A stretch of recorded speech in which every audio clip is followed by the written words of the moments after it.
بسم اللہ الرحمن الرحیم۔ ڈاکٹر فرحت ہاشمی کے لیکچر سننا۔ یہاں پر قرآن پاک کی تعلیم کا کوئی باقاعدہ ادارہ نہیں ہے۔ ڈاکٹر فرحت ہاشمی کی طالبات ہمیں واٹس ایپ گروپ پر قرآن پاک کی تعلیمات دیتی ہیں۔ کیا ڈاکٹر فرحت ہاشمی صاحبہ کے ترجمہ و تفسیر پر اعتماد کیا جا سکتا ہے یا نہیں؟ مسز عدیل اسپین سے۔ ڈاکٹر فرحت ہاشمی کے جب سے لیکچر شروع ہوئے ہیں الحمدللہ بہت ساری خواتین نے پردہ کیا ہے۔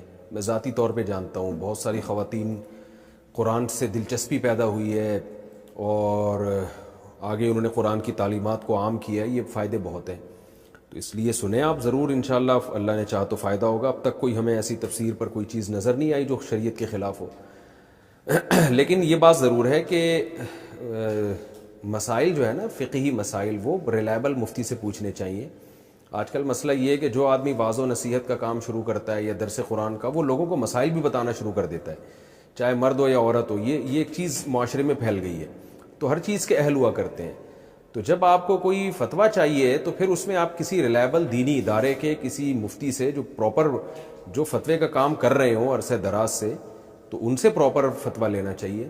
مسائل کے معاملے میں کسی بھی صرف مذہبی اسکالر ہونا کافی نہیں ہے، کوئی بھی ہو، فرحت ہاشمی کی بات نہیں کر رہا، کوئی بھی ہو، صرف اسکالر ہونا کافی نہیں ہے۔ وہ اکثر ہم نے دیکھا ہے لوگ اس میں غلطی کرتے ہیں۔ ایک مشہور اسکالر ہیں، درس قرآن دیتے تھے، وہ ایک صاحب مجھے ملے اور کہنے لگے قسطوں کا کاروبار کیسا ہے؟ میں نے کہا جائز ہے بالکل، ایک چیز کیش پہ مہنگی ہوتی ہے اور ادھار پہ کیش پہ سستی ہوتی ہے، ادھار پہ مہنگی ہوتی ہے۔ انہوں نے کسی اسکالر کا نام لیا کہ وہ تو بڑا اچھا درس قرآن دیتے ہیں، انہوں نے کہا یہ بالکل ناجائز ہے۔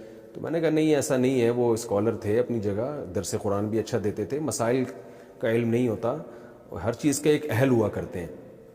تو یہ جو قرآن مجید میں آتا ہے احل اللہ البیع وحرم الربا، کہ مشرکین نے کہا کہ انما البیع مثل الربا، جب سود حرام ہوا ہے نا تو مشرکین نے کہا یہ جو بیع ہے خرید و فروخت یہ بھی تو سود جیسی ہے۔ تو بعض مفسرین نے لکھا ہے کہ وہ قسطوں کے کاروبار ہی کے بارے میں مشرکین نے اعتراض کیا تھا کہ اگر آپ سود کو حرام دیتے ہیں تو قسطوں پہ بھی تو چیزیں مہنگی بکتی ہیں۔ تو اس کے اللہ نے کیا جواب دیا؟ احل اللہ البیع، بھائی وہ خرید و فروخت کا معاملہ ہو رہا ہے وہ جائز ہے، اور سود کا معاملہ وہ حرام ہے۔ تو اللہ نے فرق رکھا ان میں، ایک کو حلال قرار دیا ایک کو حرام قرار دیا۔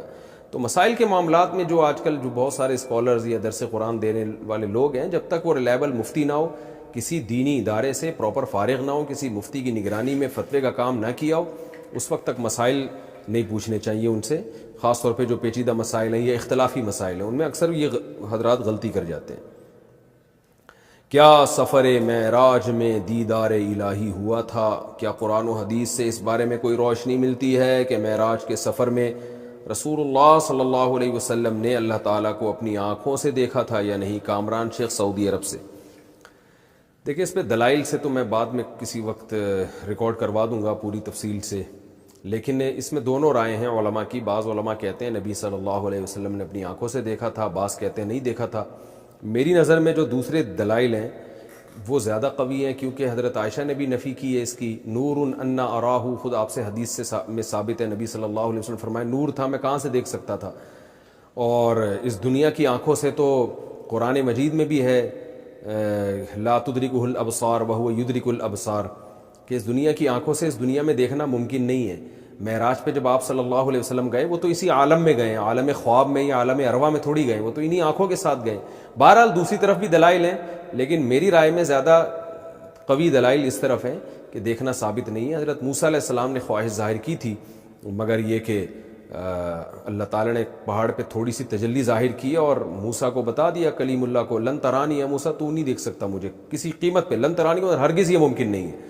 تو آخرت میں دیدار ہوگا اللہ تعالیٰ کا اور ہم ان آنکھوں سے دیکھیں گے۔ اس وقت جو اللہ ہمیں آنکھیں دیں گے اس میں اتنی طاقت ہوگی کہ وہ اللہ کے دیدار کو برداشت کر سکیں۔ دنیا کی آنکھوں سے دیکھنا قرآن و سنت سے پتہ چلتا ہے کہ یہ ممکن نہیں ہے، لیکن بہرحال اگر کوئی دوسرا قول بھی اختیار کرتا ہے اس کی رائے میں وہ زیادہ قوی ہے، تو اس میں گورنمنٹ کی طرف سے کوئی پابندی نہیں ہے، ان چیزوں میں ہمیں لڑنا نہیں چاہیے۔ اور یہ بھی ہے کہ میں نے ایک دفعہ پہلے بھی اس پر بیان کیا تھا کہ میں نے جو دلائل دونوں طرف پڑھے ہیں تو میرا اپنا رجحان اسی طرف ہے کہ دیکھنا ثابت نہیں ہے۔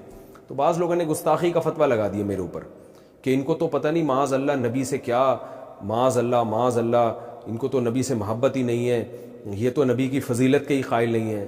اور بھائی نبی کی فضیلت جو قرآن و سنت سے صحیح احادیث سے ثابت ہوگی، نبی نے بتایا ہوگا، ہم اس کے قائل ہوں گے نا۔ اگر میری رائے میں کوئی بالکل بے غبار اور واضح حدیث نہیں ہے اس بارے میں، دیدار کے بارے میں، بسم اللہ الرحمن الرحیم، ڈاکٹر فرحت ہاشمی کے لیکچر سننا۔ ہم نبی کی فضیلت کے قائل ہیں، سب سے بڑی فضیلت آپ کی، آپ اللہ کے پیغمبر ہیں، آپ اللہ کے رسول ہیں، آپ اللہ کے سفیر ہیں، اور ایسے سفیر کہ آپ صلی اللہ علیہ وسلم نے فرمایا لو کان موسیٰ حیا لما وسعہ الا اتباعی، آج موسیٰ بھی زندہ ہو جائیں تو مجھے فالو کیے بغیر نجات نہیں ہو سکتی۔ اتنی بڑی فضیلت جا سکتا ہے، جو فضیلتیں ہمارے نبی کی ثابت ہیں وہ خود اتنی بڑی فضیلت ہے کہ اس سے بعد اگر کوئی کسی ضعیف حدیث کی بیس پہ یا ایسی حدیث جو واضح نہیں ہے اس کی بیس پر قرآن روایت سے ثابت ہونے والے مضمون کا اگر کوئی انکار کر دیتا ہے تو اس سے پیغمبر کی توہین کا کوئی پہلو نہیں نکلتا۔ اس لیے سنیں، اس لیے ہمیں رسول اللہ صلی اللہ علیہ وسلم سے محبت ہے، آپ سرور کائنات ہیں، آپ سید الانبیاء ہیں،